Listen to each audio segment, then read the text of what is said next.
on his way. Devil is on his way. Devil is on his way, motherfucker. The devil gonna make you pay. Fall to your knees. Devil is on his way. Fall to your knees. Devil gonna make you pay. Fall to your knees. Devil is on his way. Mountain Murders is an Appalachian true crime podcast. Some content may not be suitable for all listeners. Listener discretion is advised. We say fuck a lot.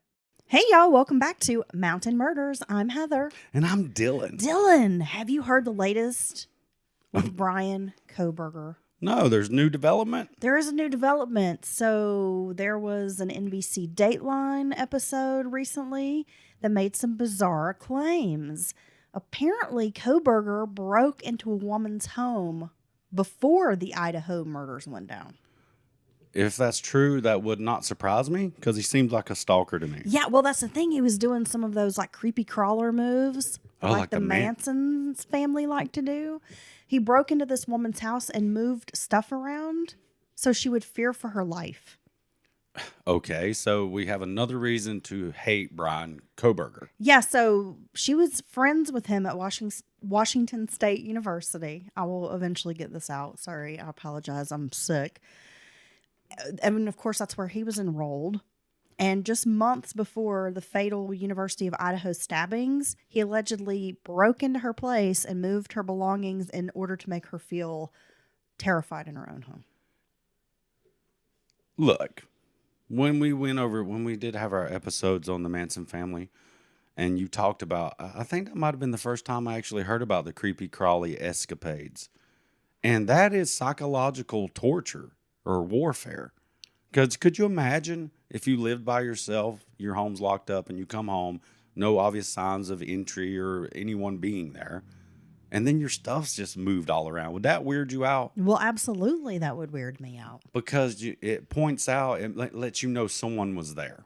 Or we have a ghost. I guess there's someone out there saying, You two dumb fuckers would be like it was a ghost. The ghost done moved my keys. But no, it's really creepy, and I think it's kind of very unnerving. A very odd thing to think that you would want to do to someone. Does that make sense?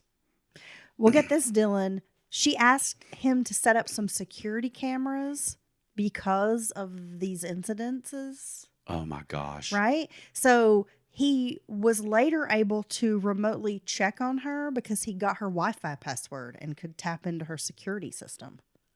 So now he could just sit back and watch her in her own home. Yeah, there's a former FBI profiler named Greg Cooper who said this wasn't a friend helping another friend with a security issue, but that he orchestrated it so that she would come to him and he would be able to help her. It was just another level of power and domination and control over another person. Yeah, well, I think it just helps us understand even more that he is a sick individual. And he was manipulative and demented and all the other ED words. The more that comes out about Brian Kohberger, the more like frightening he is.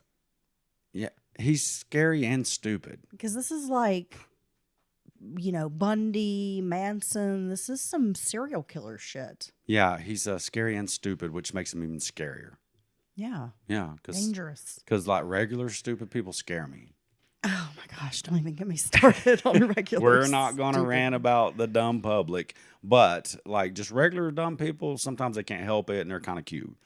But like scary people that are also kind of, think in a very odd way, and do weird shit like this. Yeah, that's terrifying. Dylan, are you ready to get into this episode? We do not have time to dilly-dally today. We cannot dilly or dally. There's no Dylan-y dallying. I'm not even going to derail you. No, I got to say, this story is very interesting. It's similar to ones you've heard before, but if you've never heard this one, it has a twist involved in it that I've never heard in another case. Well, I am going to give a trigger warning. I didn't do that on our Mother's Day episode, and a few people were like, I wish you had given me a little bit of a warning. So I'm going to go ahead and give you guys a trigger warning. This episode is going to discuss suicidal ideations, mental illness, and child death, which some folks are not okay with that, and I understand. It's hard to talk about. This case is so fascinating.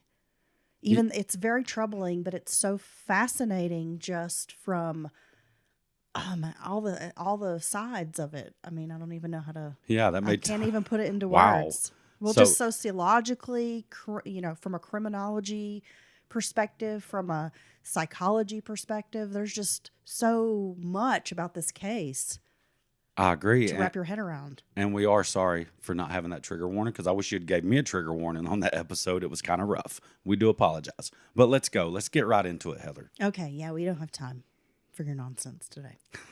I like how you're going to say like jumbled sentences when I decided to stop. So thanks Look. for picking up the mantle. Hey, just stop. I'm sick. Leave me be, bro. I'm sick too. That's why I sound like a croaking frog. Yeah, I know. I apologize. I'm very nasally and scratchy. I don't know what I've got, like the black lung. At the end of the episode, we're going to discuss the nationwide cough that everyone has. That is a plague. It's the new plague. Yeah, that people can't seem to get rid of it. On March 26th of 1929, Mary Teresa McConnell was born in Norridgewock, Maine. The child belonged to Madeline Syrah of Waterville, and the father was listed as Albert McConnell from parts unknown. Wow, he's like a wrestler. The illegitimate child was given over to the state and likely spent a year in either a children's home or foster care before being adopted in 1930 by Sylvia and Rose Syrah. Her name was then changed to Mary Constance Syrah. Not much is known about Albert McConnell other than he lived a transient lifestyle, kind of moving around from city to city. When he arrived in Waterville, McConnell had a brief affair with Madeline, which resulted in pregnancy. McConnell seemingly shirked his responsibilities. And as far as I know, Madeline lived in Waterville, remained unmarried, and likely never knew of her daughter's fate. Oh, that's kind of sad. In 1929, Maine had closed adoption practices. Biological parents were not allowed to meet adoptive parents, and they were not allowed to share information. I could see the reason for that, the positive reason for that, but do you think there's also negatives, right? And that falls squarely on the shoulder of the adopted. It makes it harder for them if they do want to reach out to their biological parents later. And I think the person who's been adopted has that right solely. Like adoptive parents. I think this was a more traditional practice. It seems today people can consent to doing a more open adoption, even agreeing to, maintain contact with the biological parents. Hey, we'll send you letters and photos and keep you updated. Some people go as far as allowing the biological parents to have a relationship with their adopted child. Right. So I think this was, I'm not going to say it doesn't happen today, but it seems like it was a thing of the past Okay. to do these closed adoptions. That makes sense. And actually, I know someone who was adopted and it was a closed adoption, and they were able to find a person online who kind of gets into like the genealogy tracking and gets into records and all that, and was kind of able to help this person piece together who their biological parents likely were. Really? So that this person could reconnect with their biological family. Well, that's interesting. I didn't even think about the components of the familia DNA and stuff would actually make it a lot easier to connect with the blood family. Well, this person, I guess they almost have like a little bit of an organization where they help these children who have been adopted, and it's been a closed adoption, like all the different ways they can track down, birth records.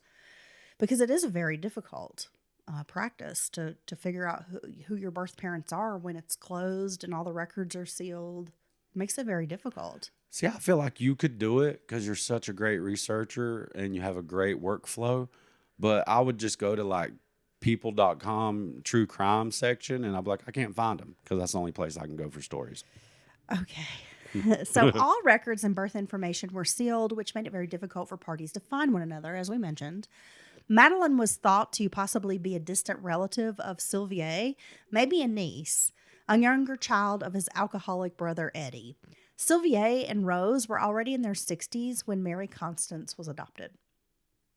Well, they were in their 60s when they adopted the child? Yes. Wow. And it's believed that this would have been Sylvia's niece or great niece. Oh, okay, so she did have a connection. Possibly. Okay. Yeah, because he had a brother who was an alcoholic who had a daughter that they believed, was Madeline. But, record keeping wasn't as, I guess, top notch as it is now. But anyway, moving along. The family split their time between a farm in What? Ba- Go ahead, Heather. Bowdoinham.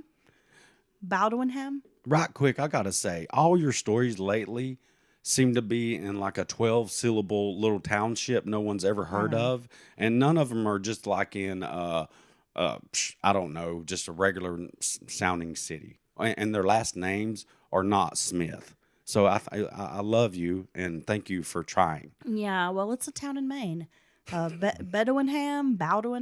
I'm not really sure how they would pronounce it. It's Baldwin. I just made a decision. And the Riverview Farm, which was in Waterville. Now, the Riverview Farm offered an idyllic place to grow up. There was livestock, they had big hay fields, fresh fruit trees, a big vegetable garden. It was near the Kennebec River, which provided outdoor recreation and a good place for picnics. But the river was also dangerous, and several people had drowned there over the years. Well, So it's kind of a rough, whitewater kind of river, Dylan. anytime you mix recreation, water, be it river, lake, ocean, inevitably some people are going to come to harm or die accidentally. Suddenly, in winter of 1932, Rose died. Sylvier was left alone to raise the toddler. Proving to be too difficult, Sylvier moved in with his daughter Ursula and her husband. Ursula's husband, Warren, had 2 children from a previous marriage. At age 22, Warren found himself a widower. His wife died during childbirth. Being a successful young businessman, he was sure to find a partner. But in the meantime, family filled in the gaps. But Sylvier and Warren's father were not about to let nature take its course. The men arranged a meeting between their children, and Warren was smitten immediately with Ursula, and after a brief courtship, they married. Now I'm going to assume Ursula is an older name, as in, a name popular back years I ago. love that name. But in my age group, our age group, you hear Ursula, I think you think Little Mermaid, right? Well, yeah. Right. I'd like the name, though. I think it's a cool name. By 1935, Sylvier had passed away, leaving Constance's fate up in the air once again. Ursula, who was with child and raising stepchildren, officially took Constance on as a foster child. Warren and Ursula went on to have 7 more children. Wow. It's a lot. Unfortunately, death would be a familiar face at their home. 1 child was stillborn, and 3 others died from hydrocephalus, which is like water on the brain. Oh. Their 5-year-old Natalie came in from playing one day, said she was tired, and fell asleep, never to awaken. So tragedy filled the home, and it deeply impacted young Constance. She had lost her, quote, parents, I her couldn't adopted imagine parents. losing a child, period, but something as normal seeming, like, oh, I'm tired, and you were like, well, honey, get some rest, you get them comfortable, and they never wake up. It's really sad. That'd be devastating.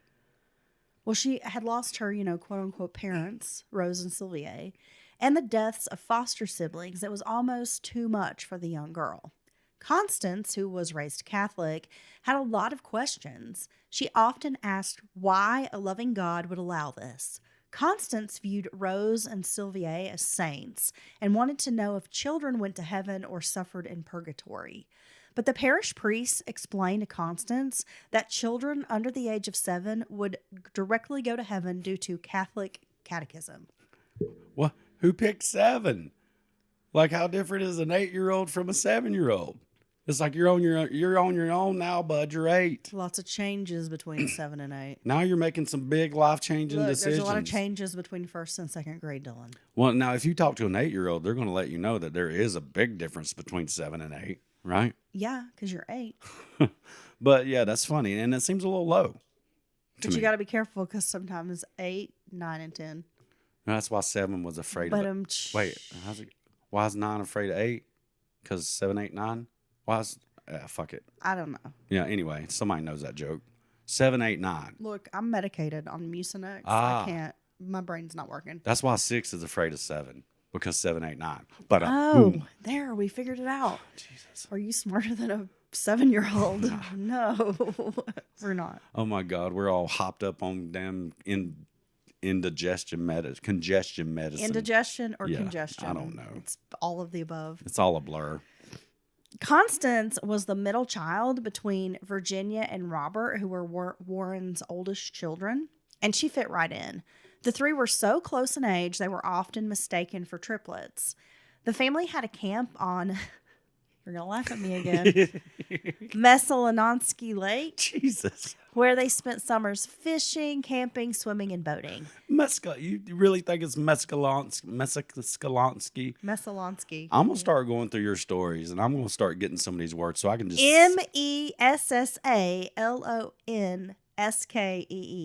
Messalonskee. Messalononsky. Yeah, I guess. We apologize to any first person nation. A Mainer. Yeah. I don't know if you're from Maine. Are you a Mainer? Or a Mennonite. Whatever you are Right. in Maine, you were yelling at me, and I apologize. We do apologize. So even during the Great Depression, the Marcoux family, they didn't really go without. The family had a strong Catholic faith, and they were deeply involved at the Sacred Heart Catholic Church in Waterville. They attended parochial schools, and the girls went to a private Catholic school. However, the girls in the household were expected to become homemakers, so instead of pushing them to seek higher education, they were taught things like sewing, cooking, child rearing, and other skills necessary for making a good wife. Yeah, and that's where schools have really went off the tracks when they started letting women do other things besides those few things you just mentioned. I wish they had a proper, what was it? Home economics. Home economics class. Dude, when I was in school, they had like some home ec classes. It wasn't just a full-on home ec, but there was like clothing and fashion, which was basically sewing. And then there was a foods and nutrition class, which was cooking. And I think there were more male students enrolled in the cooking class than there were female students. Okay. Look, I think I know what that was. Either you had a bunch of young men interested in good cuisine and culinary skills. Well, that's what I like to think. Or everybody out there knows where we're going with this. They joined that class because they thought it was going to be full of chicks. I'm sorry. Or, Dylan, a third option is that they signed up for the class because they got to bake brownies, and that was like the big thing, is baking brownies and eating the brownies at school. That sounds awesome. Now, that's why this fat kid would have been up in there. I think that's why And I like cooking. people were in that class. Right. Because they got brownie day. I'm like, man, I'm making brownies, dude. Yeah, and they got to make other food and eat it. Yeah. And and everybody's eating like spaghetti, and we're stuck with the cafeteria pizza. I was jealous. Yeah, you're like, I got a pop quiz next class, and you're like, well, I'm making a fucking casserole, bro. And we're gonna eat it. Exactly. Exactly. Warren Marcoux was a successful car mechanic who opened a GMC truck dealership in Waterville. He was the first guy actually to open a dealership, I believe, in that town. Okay. Yeah. He was a good role model and a solid father figure who was a self-made man and worked very hard. Now, Ursula worked as her husband's bookkeeper. She was intelligent. She spoke 3 languages, Dylan, and was very capable. She created the Somerset Trucking Company during the lean years of the war, which helped the family's finances. And later, she sold that company, and it would become the largest trucking company in New England. Wow. Yeah. She's not playing around. Yeah, Ursula relished in motherhood and being with her children. She was a loving housewife and mother, but she was also a very strict disciplinarian. And from what I gather, she was the main disciplinarian in the household. Well, sounds like she's the main everything. She's not messing around. Young Constance found herself often needing a switch.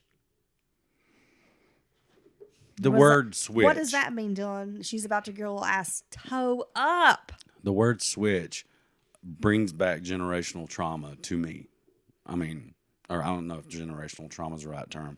It brings back personalized trauma for me.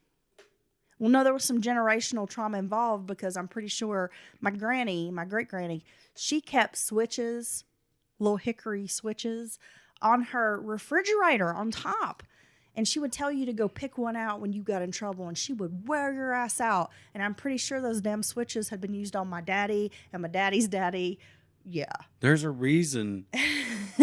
Man, your granny was not playing. There's a reason that a big majority of tool handles, hammers through shovels, and axes are made of hickory. When that stuff dries out, bro, those could have been from like That's what I'm saying. I'm pretty England. sure those switches brought the generational trauma to my family. Oh yeah, Because them had busted a many a ass and legs. for years. Yeah, And there was you go pick one, and they was already procured to be like the best of the best switches. they've been vetted. So it wasn't like you were gonna go pick one that was gonna be a little weakling. Right. No. You were guaranteed one of those was gonna bust your ass. Any one of so it's like picking your poison. Yeah. No matter which one you pick, and making you go pick it is like another Gonna element. leave red marks. You're gonna do your little dance with your little legs while she's We were the reason that they hit us in other places besides our butts. And I do not put that on the parents because we're the ones that are running in a circle while they got us by one arm. And they are bringing the steam on your little ass. Now, maybe there are some parents out there that aim for legs because I'm going to tell you what, the ass was bad enough. When they start getting up in them thighs and down at them calves, the back of your knee is very sensitive. Yeah. Okay, move on. Maybe So I should have been a better kid. I needed to trigger. I didn't need many ass whoopings. Let's just say that. No, But- I was pretty good about learning my lesson. Yeah. Yeah. Yeah, you have to tell me. I was but like once. one and done. I ain't never doing that again. I'm like, so that gets me hit. I'm not going to do that again. Yeah. Yeah, and that's how that works. Well, she was a child who apparently needed a switch, Dylan.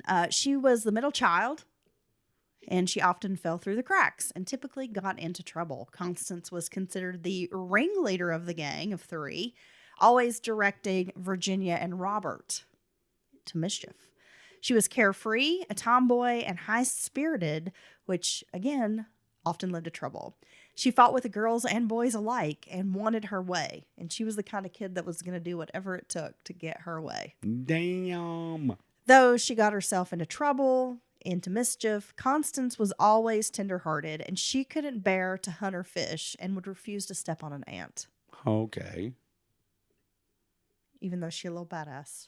Now that this, so the other day I was working on a fence with my partner, and there's this tub of water, and there was a skink in it. Do you know what a skink is? Yeah, A little lizard, a little yeah. blue-tailed lizard. Yeah, And he's just chilling, bro, so cute. with his little head out. And I was like, and this is like 10, 12 inches of water. So he's fully submerged. I'm like, and Kenneth was like, wow, we could fish with that. He's always talking about fishing. And I was like, do you think he's distressed? Does he need help? And for some reason, I decided his name was Trent. He's like, no, he's chilling, dude. Just let him be. You know, let nature take its course. We come back the next day. Trent's dead in this tub of water. Okay? His family don't have any idea where Trent's at.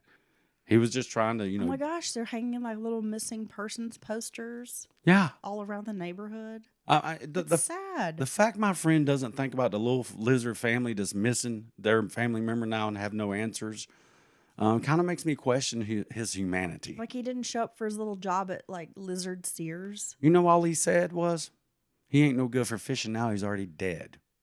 I was like, God, dude, Heartless. you're cold, bro. That's why I like your friend. All right, moving on. Trent didn't make it. R.I.P. Let's have a moment of silence for Trent.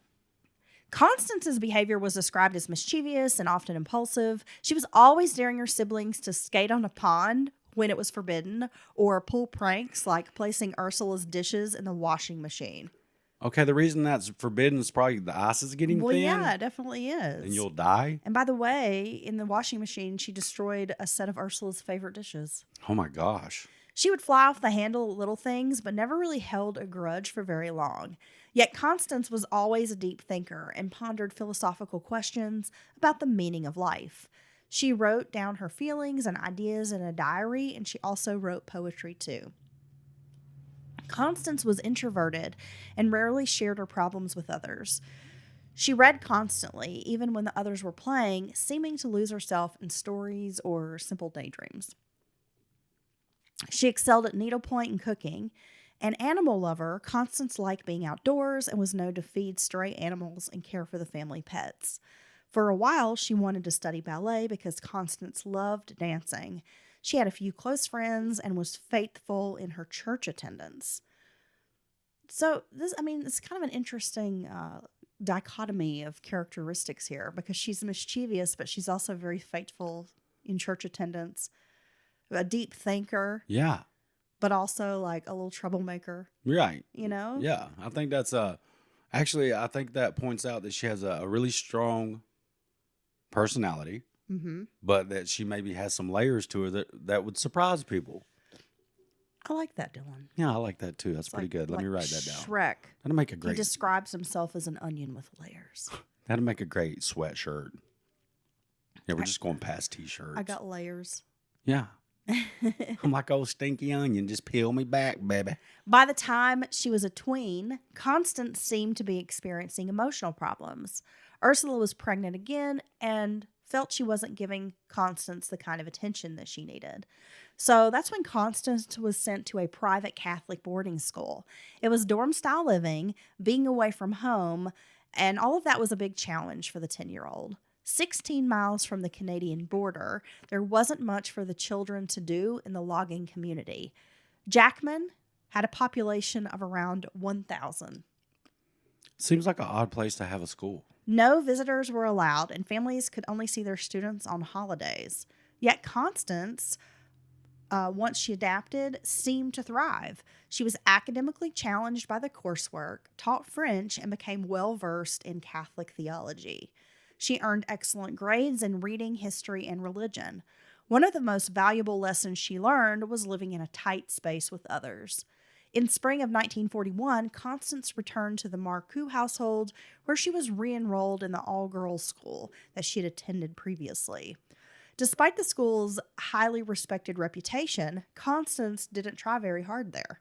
So she went from being at this boarding school and thriving to returning back home, going to this all-girls school, and she just seemed to give up. Now, what value is it in the lesson of living in tight quarters with another? Because you were, of course, in the Navy on ships, and you were an only child. You're not real big on sharing. I've noticed sometimes. You've gotten better. But what? Like sharing what? Anything. Yeah, I don't want to share Your my stuff. fries with you. You wouldn't share your shoes with me. If I was the same size foot as you, which I do have tiny feet on a You fat know guy, why? Because you don't take care of anything. I clean my shoes all the time. You Look, don't take care of shit, and that's why I would not trust you with my things. You told me just the other day, you're like, you clean your shoes all the time, like your Sunday, your church yeah, shoes. but everything else you just leave out in the rain and for the animals. And I'm like, bro, that was, that's a $400 kayak or something. And Dylan's just like, okay. I'm like Constance. I'm going to let the rain hit it for months. And then I'm going to say, I'm going to throw away your kayak, okay? I'm an enigma. I have layers. Yeah. I'm Well, like no, I'm not letting you borrow my shoes. So did you? No, but honestly, did it suck? Like being in people's other. Well, yeah. I wouldn't like it. I hate people. I don't want to be in other people. That's probably why I'm so antisocial now. I'm not trying to be up in your business. Damn, girl. I'm not trying to hear you snore and fart all night in your sleep. Damn, it took you back to a dark place, didn't it, Joe Rogan? That is bad. What the fuck? Never mind. Let's move on. You're scary. Like your eyes got hooded and dark. Man, you don't know what the female birthing was like. Oh my God. Them bitches. I have the issue with smelling other people's body odor. Look, okay, here's the other issue I had is that them bitches was petty as fuck. Okay, tell more. Dish on this for a Okay, sec. so when I was on the ship, them bitches was petty as fuck, and I basically stuck to my my little unit. I hung out with the people I worked with, kept to myself, didn't try to fuck with anybody, didn't try to like befriend people because it's just, drama and bullshit. And I had my friends and I was like, ain't trying to be friends with y'all dusty bitches. Anyway, there was this whole little group Oh my gosh. of enlisted women who went to my chief and made a big deal about my hair color. And they had a birthing meeting about natural hair colors and it was directed at me.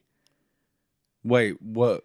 You were dyeing your hair at this time? My hair was blonde, which is my natural color. They thought you were dyeing it. And they were trying to make this big fuss about my hair color. Oh my And my gosh. chief's like, well, as far as I can tell, it's a natural color. All it has to be is a natural color. It doesn't have to be her natural color. Right. Just a natural color.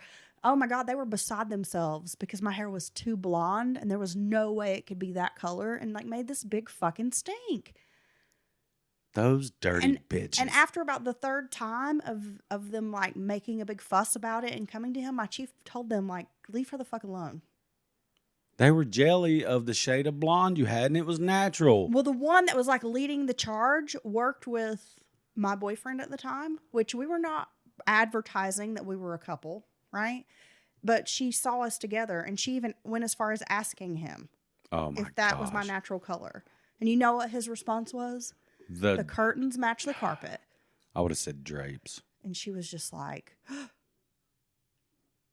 offended by it. And he's like, well, you asked. I knew you were going to bring your pubes into the story somehow, because you always do. You fit them in weird places, like when we're having church dinners and stuff and sitting with other families. But she could have done you a favor by running that guy off. That's what you didn't know in the end. If like that had started a fight or something, and he'd be like, you know what? I'm tired of having to tell people that your curtains matched the rugs. You know, I'm sick of it, Heather. Well, it was very strange. So that was my experience living in close quarters with people, maybe not like people, made me not want to be friends with these people. And yeah. Haters gonna hate. Let's move on. Well, you asked. Well, no, I like that sidebar. That was nice. Was it? I like it, but you were, yeah. These were not good times for you. No. Those dusty bitches. A bunch of dumbasses. like you go work on your little airplane, you little aviation bitch. Leave me be. So Constance's IQ test was above average, but she didn't care about her grades, was not really into school. And by the time she reached high school, the tomboy had developed into a pretty young woman who began getting phone calls from boys. Her siblings teased her mercilessly about this. She was considered the most attractive of the Marcoux girls and had a charm and quick wit. By her junior year, she started taking school a little more seriously, but she had many admirers and suitors. Constance, along with her brother Robert, worked as baker's helpers before school. So they would go into this bakery at 4 a.m. and work until school began at 8 a.m. Nice. That's industrious. Yeah. Can you see our kids doing that shit? They're not going to work at making herself a damn I was going to say, my kid muffin. struggles to get to school at 8 a.m. She ain't going to go work 4 hours before school starts. No. Constance was set to graduate in June of 1946, but during her senior year of high school, things changed. Constance met a young Air Force sergeant in the fall of 1945. A dashing soldier? An Air Force sergeant. That's a soldier, right? No, that's an airman. Oh, so if he's not infantry, he can't be called a soldier? They don't call Air Force soldiers, Dylan. They're called airmen. Whatever. I called them fly boys, and I smack them down because I'm too tough for those guys. Yeah, and then they just beat the shit out of you. Shit, they wish. Kick you and stuff. My ass. Yeah, it would be your ass. They have to come off base. Your ass, Mr. Postman. They'd have to come off base to whoop this ass, because I ain't no follower, bud. You can't tell me what to do. Oh, they'd see you out somewhere and beat the fuck out of you. Yeah, you see me out at your mama's house, bitch. What? Tell your mom I'll be by later. Save me a plate. What? Is that supposed to be an insult? Yeah, it's like you don't get it? No, it makes me laugh because I'm like, you want to eat my mama's food or something. Well, I'm saying I'm that familiar with your mama that she put me plates back every evening, bro. You know what it is. Yeah, I'm like, joke's on you. You're going to go eat that rubbery pork chop. I'm old backdoor Sally. You know what I'm saying? Carl, I get it, Dylan. Okay, we get it. You want to be a backdoor man. Your mom's food sucks. I wouldn't order it. I'd have to cook for that hoe. That's true. Now, Carl Fisher returned to his hometown of Oakland after being honorably discharged from the United States Air Force. Like many young men returning home from World War II, he was eager to get started on his American dream.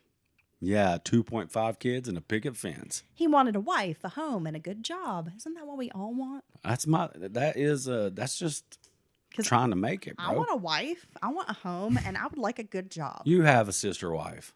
I do, but Ginger. she doesn't live with me full time. No, she doesn't live with you full time. But you guys have this connection. I wish she did, though. And that doesn't bother me. She's quite domestic. I'm glad. Wow, me and her get along fine. Yeah. Maybe a little too good. Oh, my ass. She don't want you. I don't want her. No offense to her. Because you're stupid. She don't want you. Well, I want my wife. I've already told her all the bad things about you. She's not interested now. You exaggerate, making sure she don't want this. This big old packaged man right here. At 25, Carl had the maturity of a war veteran and was 9 years older than Constance. And, I mean, she was young and naive. So you got to think, Dylan, 17 and 25? I It's wasn't. like a lifetime of experience, right? I was very non-naive as a young person, but I think me and you walked a similar path in childhood, and we were old before our time, if you will, certainly mature before our time. I always hung out with people 10 years older than me because that's where I was at in my brain. And like people my age, I was just like, ugh, dumb kids. Really? Because I hung out with people who were like 80. Well, I'm saying, It's true. Oh, I'm you- like, oh yeah, you're 60 years older than me. Let's be friends. oh, you'd be like our friend the other day. His mom was giving us the tea about how he'd get missing, and they find him down at the rest home with the old people Yes. eating cookies that's and watching soap operas. hilarious. Yeah. Yes. That's a pretty good move. And well, he was like, I got to watch whatever I wanted, and the old people were really nice and gave me treats. Yeah. And like petted me and were real sweet to me. They were I'm like, just- I want to go hang out at the rest home too. I know you'd be like big old sassy cat. Everybody petting you and stuff and bringing you little treats. See, exactly. Wow. Do you think if I start to hang out, they'll like be nice to me? Well, I think old people have changed as well as from what they used to be. They used to be a little sweeter. They don't want to fuck with you now. Now they hiss at you.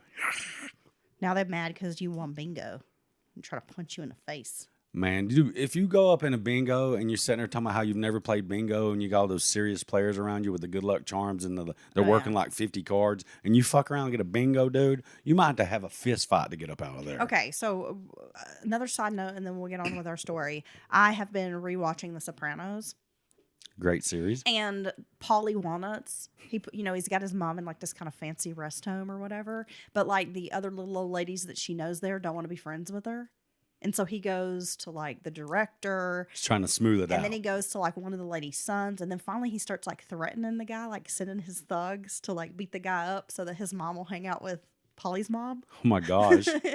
and she's like, well, she can't sit with us at bingo, and is like making a big deal about not wanting to hang out with Polly's mom. And it made me think about when my nana was in like assisted living. Man, them women were mean. They were real like petty and catty. Oh, yeah. And like they had assigned seats, and like if you were new, you weren't allowed to sit at their table. And they would like gang up and bully. They about that life, that bingo And life. it's funny. They're vicious, Don.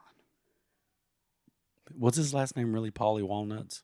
No, I think that's just what they called him. No, they called him Polly Okay. I think, isn't that what they called him? Is Polly Walnuts? Let's move on. Or am I wrong? We're getting deep in the weeds. Are you going to check that out right quick? Yeah, let's see if it's Polly Walnuts. Let's move on. Yeah, his last name's like Gautieri, Okay. but they call him Polly Walnuts. See, yeah, I'm right. Right. At least make me doubt myself. Okay, so Carl, hi Carl, he was very serious and reserved, and Constance was more energetic, kind of the life of the party, outgoing. They say opposites attract. After only knowing each other for a few weeks, Carl proposed around Christmas of 1945, and Constance accepted. The wedding was planned for June of 1946, as soon as she finished high school. I think the phrase opposites attract is only used to convince when a couple's trying to convince themselves that they're going to make it, but they're truly like way too opposite to get. You have to be a little bit similar. But you have to be a little bit different. Well, it's true. Well, it's 2 steps forward and it's one step forward and 2 steps back. And then we come together Okay. because opposites attract. Baby, I shit, know dude. what you're doing. I get it. Why we always reference that fucking Paula Abdul song? Is it every time you say opposites attract, I think? All right, let's go. I'm sorry. I'm sorry. Let's go. It's the ADD brain and the medication. Now, due to her engagement, the principal at the Catholic school would not allow her to return to finish the remainder of her senior year. Damn. She could have finished her education at the public high school, but instead, Constance went to work full-time at the baking company in order to save up money for the wedding. That just seems like not fair that they should be able to tell you, you can't come back to school because you're engaged. Well, I mean, I disagree with that, but because you're engaged, why? That doesn't make sense. It's a religious-based school, right? Yes. Wouldn't they like that you're doing it that way instead of shacking up? I don't know. Oh, that doesn't add up for me. Now, at first, the Marcoux had doubts about the marriage. Constance was an underachiever with a near-genius IQ who had great potential, but she was not ready to be a wife and mother. I mean, they felt like she was still naive. She's not had life experience. Right. But then Carl comes along and he like impresses them. They thought he might be a calming influence on Constance. Again, he's really reserved, very mature. He's just come back from fighting in a war. And I could see with the opposite people, they offset each other's shortcomings. You know, like that's me and you, for instance. Like you're mean. Like you're the sweet one. Yeah, you're mean sometimes, and not you're a bad person or anything, but you can be mean, especially if someone deserves it. And I'm like the fixer. I want to smooth everything over, which obviously I know why I'm like that. It's coming from a chaotic household. I just Maybe that's why I'm mean. yeah. Well, you came from a den of snakes. Because I came from fucking venomous people. You like hill switch, hills. Yeah, Dylan. It's how I deal with my own trauma. Now, June 26th of 1946, the pair were married following a wedding breakfast at the Marcoux household. It was a small Catholic ceremony with family and a few close friends. The newlyweds took off for the Fishers' hunting cabin, and then they stopped off in Augusta, Maine. Carl had the GI Bill, which would pay for his attendance at the university or any of the technical schools. But like Constance, Carl hadn't finished high school. Oh, really? Which made it difficult for him to enroll in a college program. He worked as a carpenter, then as a boxcar builder at the Central Maine Railroad Yard. Now, at first, Constance enjoyed the freedom of married life. She and her husband spent time together. They traveled to Augusta like they had on their honeymoon, and they enjoyed Waterville's nightlife. However, they had wanted to wait until they had been more financially stable before starting a family. Constance, however, conceived soon after the wedding night. Because I was getting on, Dylan. Well, that's what happens. You just have staring to, at me. Well, yeah. Well, I was intently listening because I'm having to fight my brain right now. But you have to consummate the wedding, right? Do you? And what asshole ever thought it was okay for the king, whatever they call that shit, where they come and like take your bride on your? It's some old tradition long ago, and take your bride after on your wedding night, and they get to have sex with her. That's messed up, bro. What are you talking about? I don't know. I'll figure out what it's called. It's an old tradition. I've seen it in movies, and it's actually a real thing. I've looked it up. The king has the privilege of having your bride on the wedding night if he wants, if he so chooses, before you consummate your marriage with her. And I think that's fucked up. Sounds complicated. And that shows how bad my brain's firing off right now. All right. Well, Constance had a baby, a son that was born in April of 1947. Richard was a blonde-haired, green-eyed baby who was adored by both sets of grandparents. Soon they added Daniel and Deborah to the family. The Marcoux and the Fisher families got along famously. They adored the children, showering them with gifts and attention. They spent blended holidays and vacations together. They even gathered after church on Sundays to eat a big meal. Money was tight on occasion, as Carl earned only $50 a week. Constance stayed home with the children, but their families were always willing to help out in a pinch. So even though they're young and in love and poor, they got family to help. They got the support system. Well, that must be nice. Right? What's that like? In 1950, Carl purchased a rustic cabin near Snow Pond. It was rural, but appealed to Constance's sense of adventure. Carl spent long hours in the evenings after work fixing the place up. The couple enjoyed the privacy the home offered, but Constance found herself feeling lonely, as her days were spent with the children and the pets. She rarely had adult contact outside of her husband, especially while he was working. Can we point out that even in them making rather low wages and stuff, he's still able to purchase a property? Yes. Yeah. Constance was a talented knitter who often made clothes for the children and gifts for others. She liked working around the cabin, making it a home. In charge of the budget, Constance was savvy and knew how to make the most of Carl's meager salary. Yet Constance dreamed of one day owning a farm, the kind her adoptive parents had, with livestock and what she would call a real house. A real house. So this must be a small cabin, you would say? Oh, yeah. Very quaint. Very rustic cabin. I love the words like quaint and rustic are telling you that it's kind of rough around the edges. Yeah, from what I gather, like they didn't have running water in the house. They had to go like collect their water. Oh, wow. Yeah, Oh, so it's very rustic. very rustic, Dylan. Every Sunday after church, the family would gather at the Marcoux household, and Carl would let it be known that he had the best family in the world.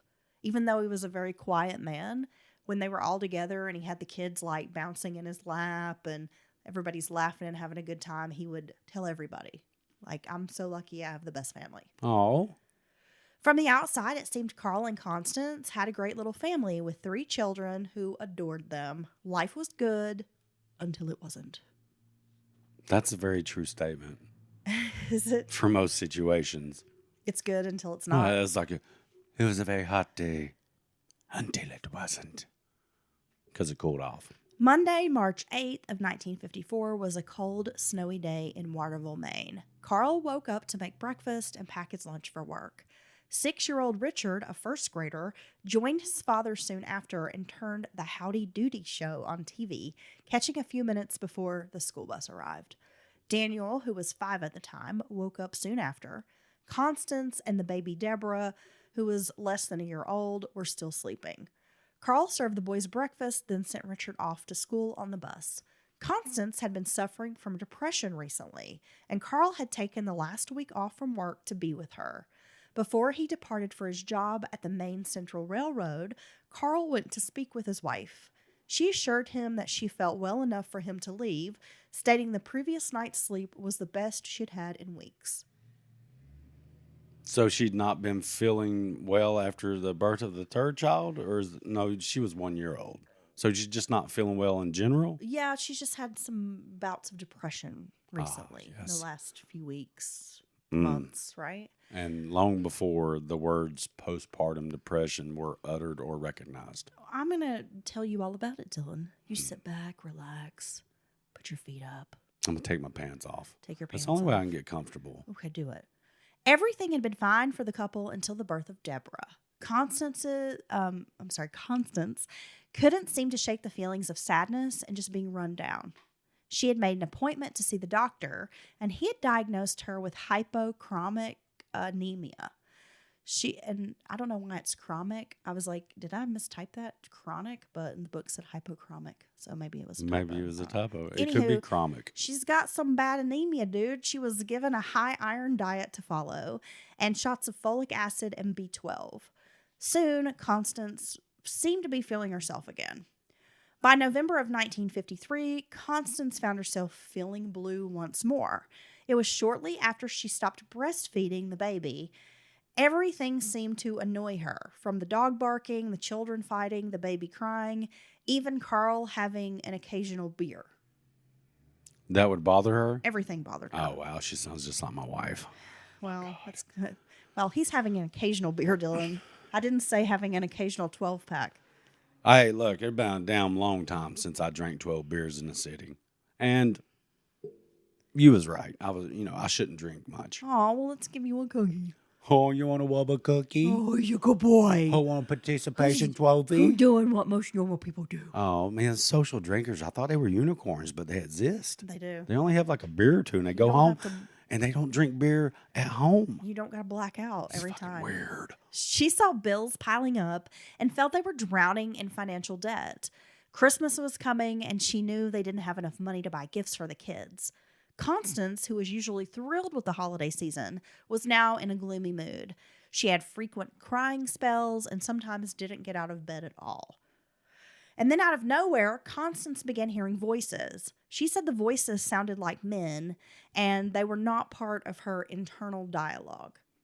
Oh, wow. That would be very unsettling. The voices told her the best way out was suicide. She's in almost this perfect storm with this kind of isolated cabin setting, and as quaint and homely as it sounds, and as happy as Carl is about the little cabin, it would probably be really hard raising a family with 3 kids, 3 small kids, when you're toting pails of damn water. You don't even have running water, dude. That would not be easy. It seems like a lot. And she manages their budget. So she allows Carl to do like I do. You allow me. I just have to go get the money, and then I hand it over to you, and then you make sure it goes where it needs to. And I don't have to think about it. And that's also a big, important part of a relationship, I think. Like actually taking care of the bills, I mean, going through Well, and managing absolutely, the money. because you have to make sure everything is paid. Yeah. You've got a set amount you're working with. You have to budget for food for that week or the 2 weeks. I mean, I guess that's what people do. So I don't. doing with, budget, then you'd have to do your like meal planning. Yeah. I mean, I don't know what any of that is. It's a lot of work. It really is a lot of work when you're managing a household. And she's doing, besides the fact he goes out and makes the money, and he's making meager wages. So instead of constantly improving his wages to make it better and easier for the family, it kind of seems like maybe Carl's just happy with where he's at, his place in life, if you will. And it just seems like a lot of pressure on Constance, honestly. So she's hearing these voices. It's not good. They're telling her to end it all. And around the holiday, Constance began having some other ideas, that it would be better if not only she killed herself, but the whole family. That's so sad for someone to even have that thought, to think that It's the only way out. It's the only way out. The only solution. It's the only solution. But in your brain, that's the only reasonable answer to these problems that Right. you're having. Yeah, that's scary and it's very sad. In early January of 1954, Carl was working when Constance took a nylon scarf. She tied it around Deborah's neck and began pulling it tight. When the baby shrieked, Constance resisted the urge to continue strangling the child and instead called her husband at work. He immediately came home. Unaware of what to do, Carl took Constance to the doctor. Oh my God. Ashamed, Constance wouldn't even see him. Carl convinced her to see the doctor the next day, explaining that the situation was spiraling out of control. So the doctor did see Constance the following day, because she wouldn't even go in his office and tell him what had happened. Well, yeah, I mean, she's just probably emotionally drained and distraught and scared. Yeah, I could only imagine. So he prescribes her some sleeping medication as well as a little something for anxiety. Little was done about the situation with Deborah. The doctor encouraged Carl to move the family away from the secluded snow pond, which was also a very small space for a family of 5. Because it's like a tiny 2-room. It's basically a 2-room cabin. I mean, wow. And then Carl goes off to work, which Carl's doing what he thinks is right, working and having this family. But again, that's just a tiny space, more pressure. It was tough. Well, it is tough, but you know what, Dylan? This is how our grandparents lived. This is how our great-grandparents lived. It's this true. is how my great-grandparents lived. They lived in a tiny house. My uncle still lives in this house. It had 2 bedrooms. And, they got a bunch of damn kids. And they're small bedrooms. And they're small. Small and, rooms. Yeah. Siblings, oftentimes little kids, they have to share a bed with their siblings. Or sleep on the screen-in porch. You got to work your ass off just to survive. Different times, bro. It was different times. And in ways, We're I think very spoiled now. we are. And I think that is one of the reasons, that very thing, that you can just go heat something up in the microwave for 30 seconds or 2 minutes instead of having to chop some wood, get some kindling, start a fire, burn it right. Boo. It takes you 4 hours to make some food. Well, here, I've said this for a long time, Dylan. They say idle hands is the devil's plaything, right? And I feel like idle hands is why people have all these, this time to dream up all these issues and problems. To be outraged about. And the drama. To be upset about things that aren't really that important or don't impact them really on a day-to-day. Yes. But they can get upset and and it's because they have too much time on their hands. It's totally true. Yeah.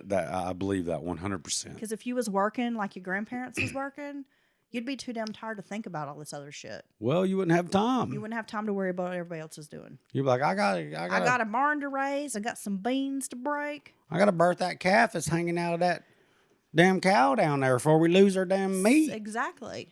And our milk. All the things. And our done. butter, which leads to cheese. Damn, that cow's important. Okay. This is true. Now, the family liked living by the water, but they had no indoor plumbing, as I mentioned, or running water.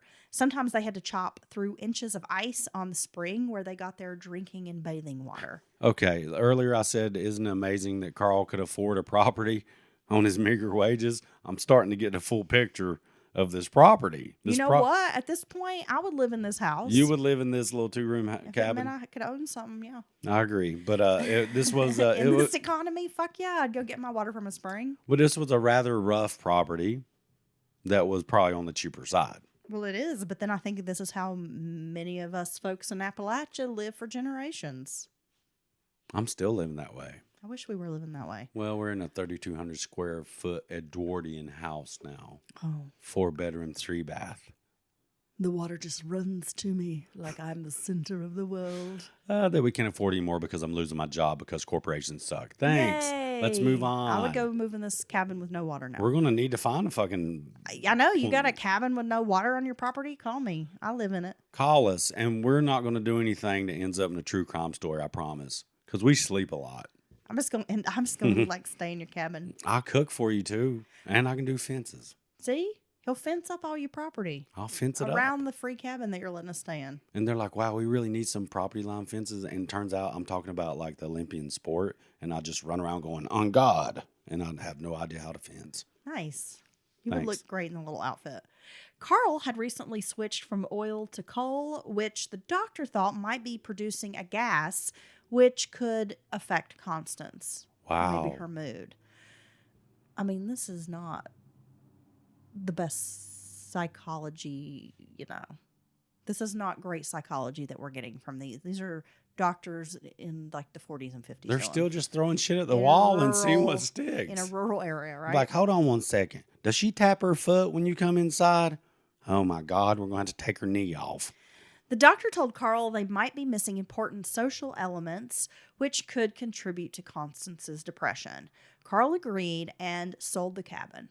The money allowed them to move into a duplex within walking distance to the Marcoux household. They were able to pay off their debts and have a small cushion of cash in case of an emergency. Why the hell didn't Carl sell the damn cabin a long time ago? Ursula helped with the children and the housework, giving Constance a break. Ursula, along with Virginia and her younger daughter Bunny, took Constance shopping, and they bought her a washing machine, a telephone, and a small television.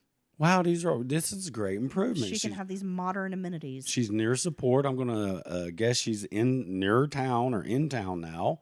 Nice little new. Well, yeah, she's next to her foster mom. She's next to her sisters. Part of her supported, great blended family. This is wonderful. Well, it seemed finally Constance was getting over the hump of depression. She was actively reading again and could call her mom Ursula at a moment's notice if she needed any help. In the new environment with the prescription medications, Constance seemed to have a new lease on life. She was finally sleeping well again and enjoyed spending time with her family, who, as I mentioned before, Dylan, were within walking distance. And she told Carl she wished they'd moved long before. Well, duh. Oops, I just dropped my phone. That's okay. We don't need that damned old phone. Constance told the family doctor she no longer had ideations about killing the children. And that's a plus. The doctor wanted Constance to continue with iron supplements, eat a special diet, and keep getting those injections of folic acid and B12. And avoid coal gas, girl, at all costs. He also recommended that Constance see a specialist about an ear infection that would not clear up. Constance also had psoriasis, and he offered her a Selsum-based shampoo, which he explained was highly poisonous, and told her that she needed to make sure none was even under her fingernails after she used the shampoo. So it's only to be used externally, so be careful. Do not ingest it or take it into your body in any of your orifices. Hide it from the children. I've been warned of this many a time in my life. To keep shampoo bottles out of your ass. Just not to take things in some of my orifices. That's only for external use. Like Adam Sandler, just don't put it in your ass. Well, yeah. And push it in and out at a medium pace. Well, no. Okay. Damn. We'll talk offline. Yeah. Okay. No, it's a song. Hey, yeah. No. Yeah. I didn't hear that. I heard the other album. Put your arms around me, baby. Can't you see I need you so? It's a beautiful song. Okay, so Carl had begun working a second job to cover the additional medical costs his wife was incurring. Despite a brief respite, the depression was back, and this time worse than before.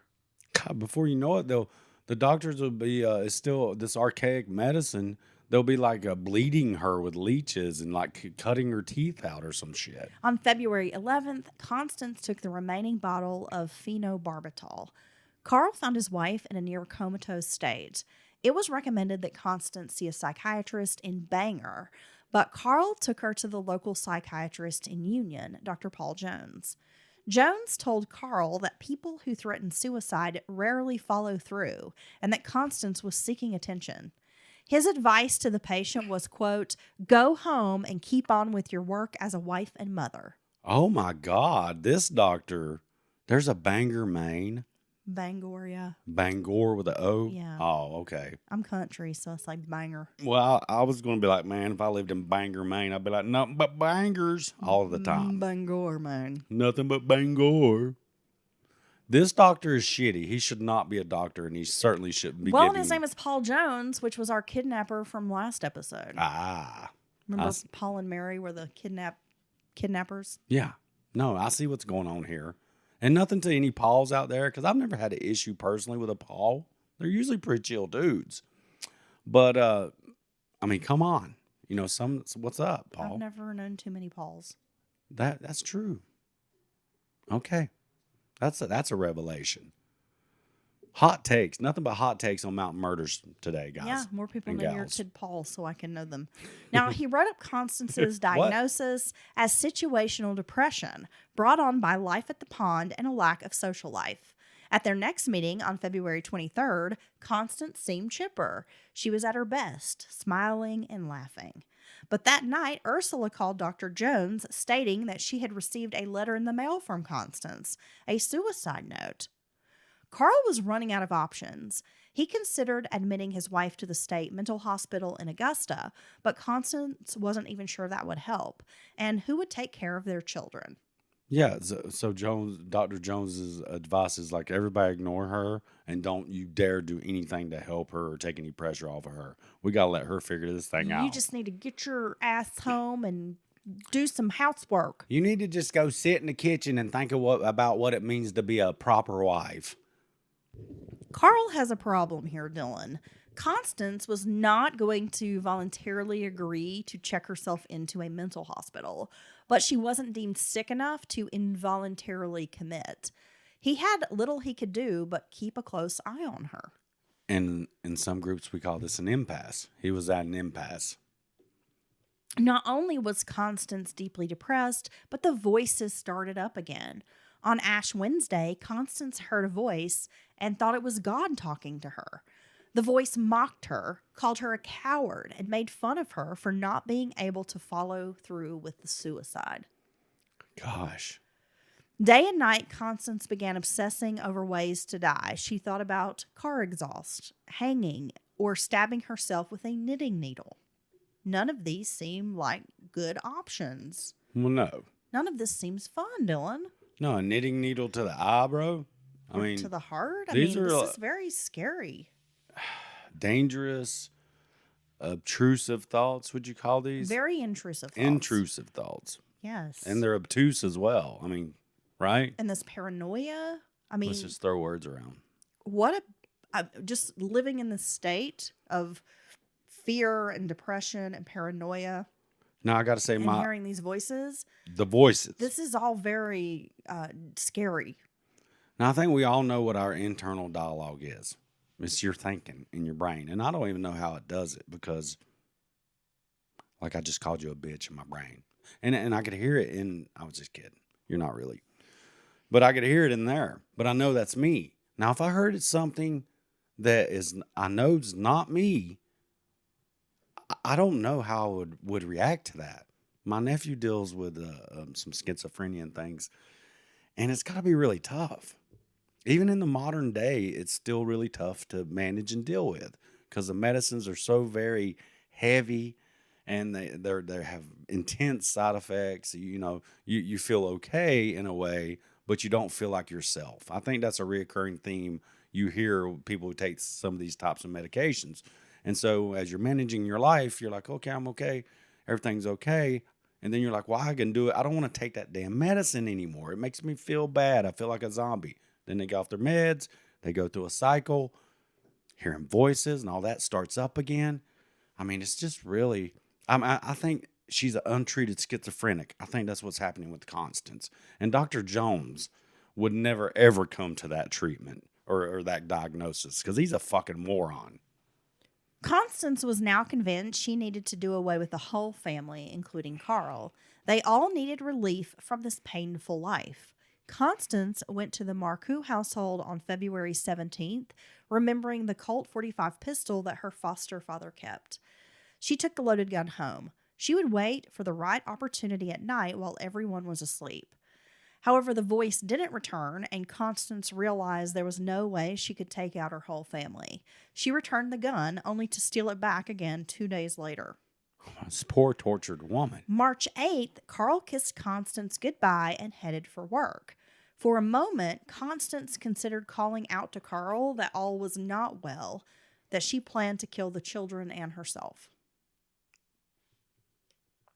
I mean, she's dealing with this, and it seems like she's wants help but doesn't know how to vocalize it, or is afraid to admit to having these thoughts to other family members or Carl. I imagine it would bring you shame.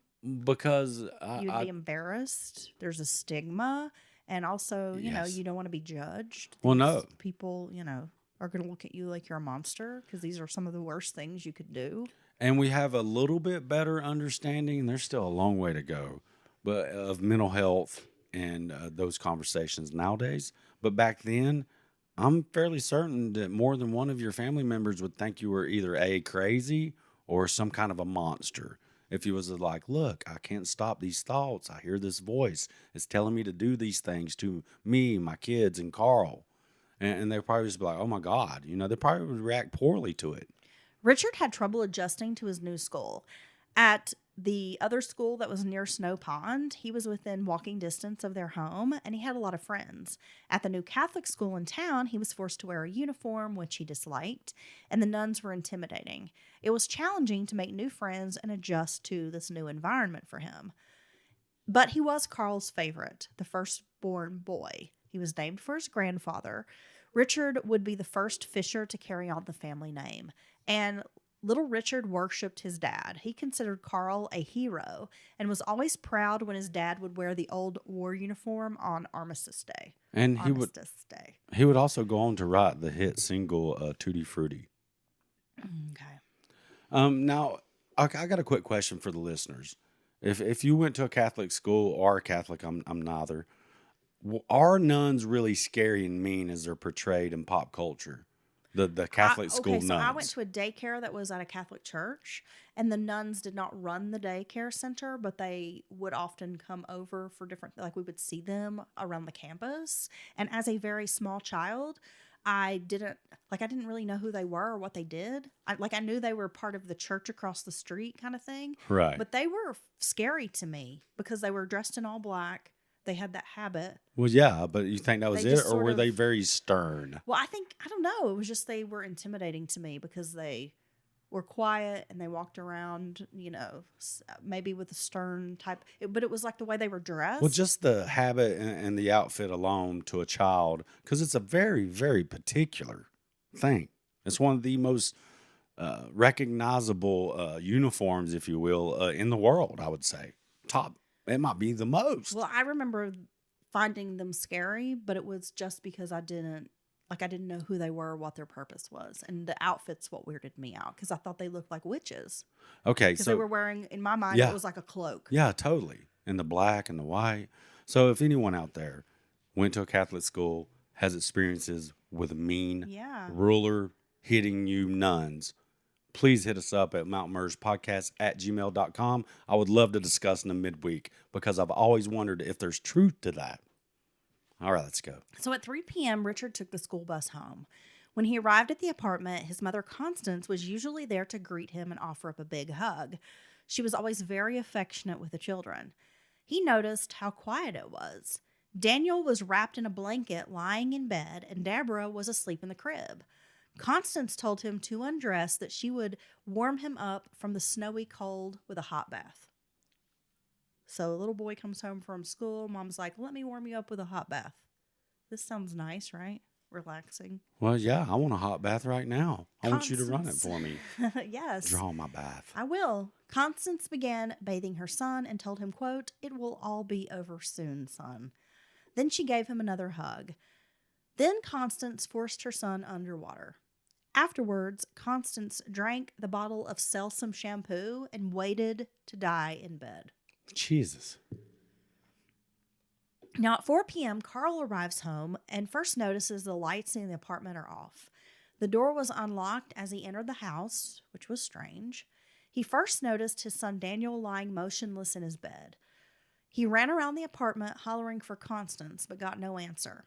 The master bedroom door was locked, and he kicked it in, but she wasn't there.